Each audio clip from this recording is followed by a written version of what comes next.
I've been doing. I say India hanging off your shoulders. It took a while, but I got it. You know, it seems like yesterday we were sitting outside when we first met. And you have been an inspiration to me. I mean, a true, true inspiration. I want to thank you from every level. Do you feel that, I mean, there are a lot of spiritual teachers, but you've been gifted with a creativity that is truly unique. Oh. You don't see yourself as a teacher? Not really. What's there to teach? I know nothing except myself, so what is there to teach? All I'm doing is maybe something fantastic happened to me and I'm trying to just rub it off on people, that's all. No teaching. Yes, we're inspired. I mean, inspired by a practice, inspired by a discipline, inspired by what we put around us and how we do it. I mean, I'm sorry, but I can't help but look at your scarf. So we were in search of a scarf. You taught me how to go on a journey. You said if I were to come to Isha, you know, you would show me all the scarves. Now, you showed them to me. I know I've only touched 1/1,000,000th of this much of what is available in India. And I think the beauty of India is the soul. Every village, every district had its own distinct kind of weave. A whole lot of it has died due to lack of patronage, but still there are about 120 odd very distinct types of weaves in the country. It's one of my concerns that this must be preserved because it's taken over 10,000 years to come up with such a variety of creativity. And all of it can be just wiped out by, cheap Chinese-made cloth. I have nothing against any nation or market, but yes, it's practical to use machine-made cloth, but there is something beautiful when people use their hands and their hearts to weave something. And weaving that with your hand and coloring it and putting your life and your experience of life into the cloth, that is how these things are made. It's not just a product, it is an outpouring of a human being. And we need to see more and more of that in the world if we have to have some meaning to our lives. Right now, everything has become like putting bread on the table is everything. So, life has been sacrificed for commerce.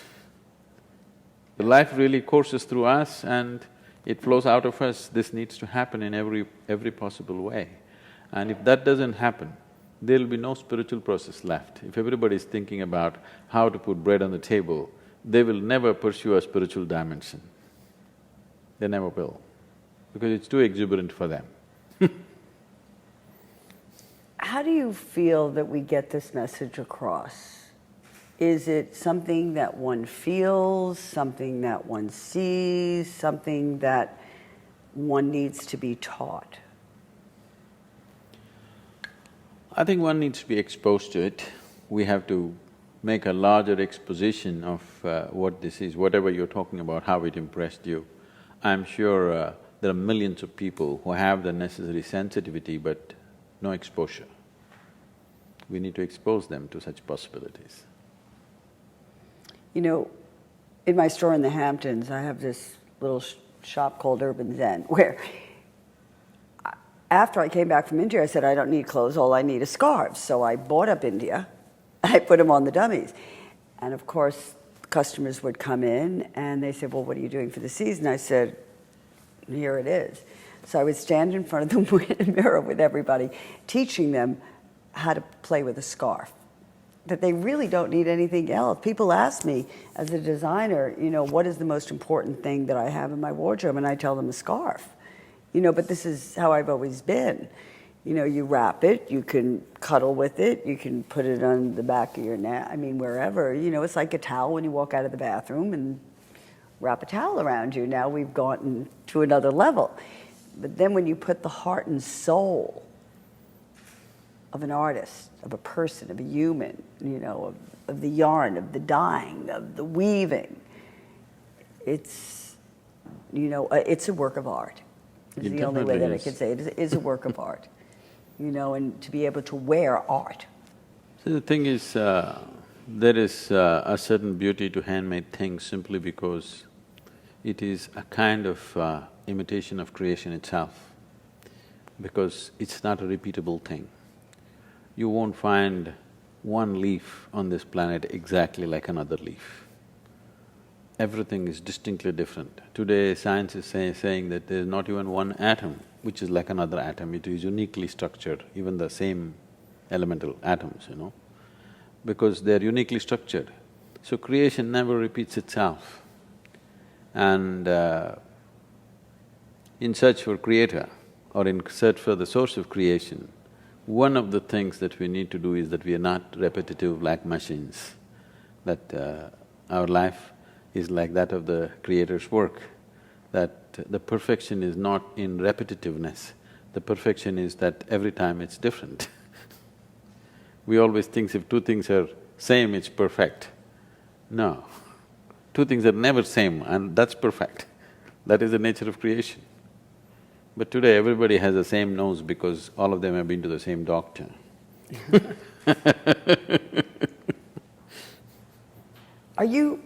Does it ever worry you that we're losing culture and we're losing the preservation of, when I think of China, and I haven't been to China yet, I have to be bluntly honest, I haven't made it there. And the East for me is very important. There's so much knowledge and so much wisdom in the East, Africa, India, and China. And then I'm afraid to go to China right now. I'm afraid to look at the next dimension. And I was a fear of that when I went to India. Are you afraid that, we're wiping away the heritage, the soul, the spirit of a land, of a people, of a, Because we become slaves of the marketplace. So the only way we can preserve these things is by changing the marketplace. That's why when I told you, let's visit these weavers and others, dyeing people, they're like totally… they're immersed in it for generations. The only way you can preserve this is by bringing about a change in the marketplace. And I thought I will make an appeal for all the elites in India at least, that at least 20% of your wardrobe should be handmade, woven by people, not by machines. At least 20% of it, that would create a market. Once there is a sensitive market, then you can preserve everything.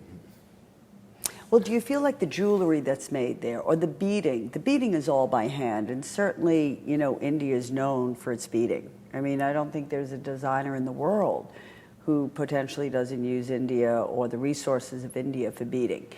Is that for you a preservation of an Indian culture?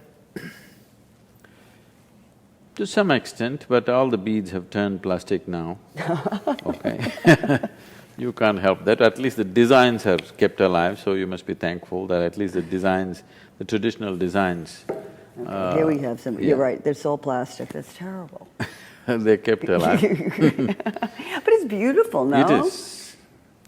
I mean, we also have to think the enhancement of human population and the largeness of the market, everything cannot be handmade anymore. We have to evolve with the situations, but at the same time to create a market which is conscious of what they're buying is a very important thing. I think you could play a very important role in making that happen. You're just an amazing, amazing inspiration of all the mind, body, and spirit, and I thank you so much.